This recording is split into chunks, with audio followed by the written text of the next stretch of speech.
sebagian orang, kesadaran demokrasi masih cukup tabu untuk diperbincangkan. Namun kali ini kami akan membahas topik tersebut dan bagaimana serta sejauh apa pentingnya kesadaran demokrasi itu dalam kehidupan sehari-hari kita.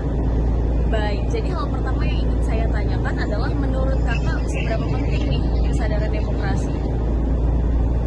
Baik, sebagai warga sipil kadang berpikir ya oleh kita untuk apa sadar dan pengaruhnya kesadaran tersebut. Namun bagi saya kesadaran demokrasi sangat penting karena tentunya demokrasi ini bukan hanya sebagai proses pemilihan umum saja, melainkan juga sebagai faktor perintegrasian bangsa dan berpengaruh dalam kehidupan sehari-hari kita sebagai warga negara.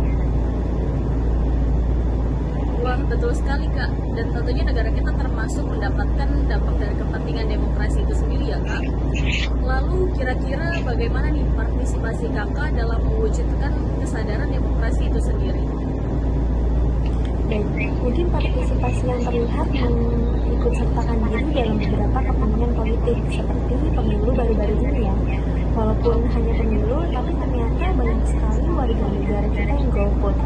Jadi kita harus bangga sebagai menjadi bagian dari pelaksanaan pemilu, juga dengan patuh dan taat dalam peraturan negara. Baik Kak, kemudian menurut Kakak, bagaimana soal aturan-aturan yang diberlakukan pemerintah saat ini dalam menentukan batas-batas demokrasi itu sendiri? Baik, menurut aku pemerintah sudah cukup baik untuk melakukan batas-batas tersebut ya. Cuma mungkin harus lebih diperbaiki dan diperhatikan aspek-aspek penting dalam penerapannya.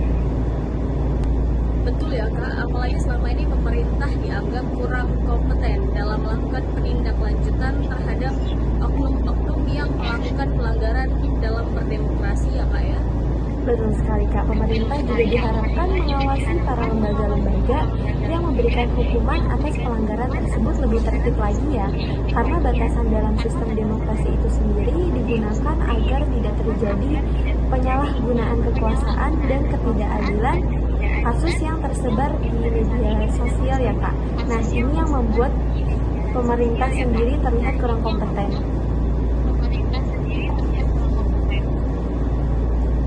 Baik, betul sekali. Wah, pembahasan kita kali ini cukup menarik ya Kak ya. Jadi dapat disimpulkan bahwa kesadaran demokrasi tidak hanya diperuntukkan untuk negara saja, namun demokrasi sendiri berpengaruh kepada nilai-nilai kehidupan kita sebagai warga sipil. Seperti contohnya dengan memiliki kesadaran tersebut, kita bisa berperilaku sesuai norma-norma yang berlaku, menghargai hak asasi manusia, menerima adanya keragaman budaya, terutama di Indonesia yang kaya akan budaya, dan memiliki simbol Bhinneka Tunggal Ika. Jadi yuk mari kita komitmen untuk terus bekerja sama dengan warga sekitar untuk memperkuat demokrasi, satu langkah, satu waktu demi membangun masa depan yang lebih inklusif dan berkelanjutan. Sedikit wawancara bersama dengan narasumber mengenai topik kesadaran demokrasi. Kurang lebihnya saya berterima kasih kepada Mbak Destia yang sudah menyempatkan waktu untuk sesi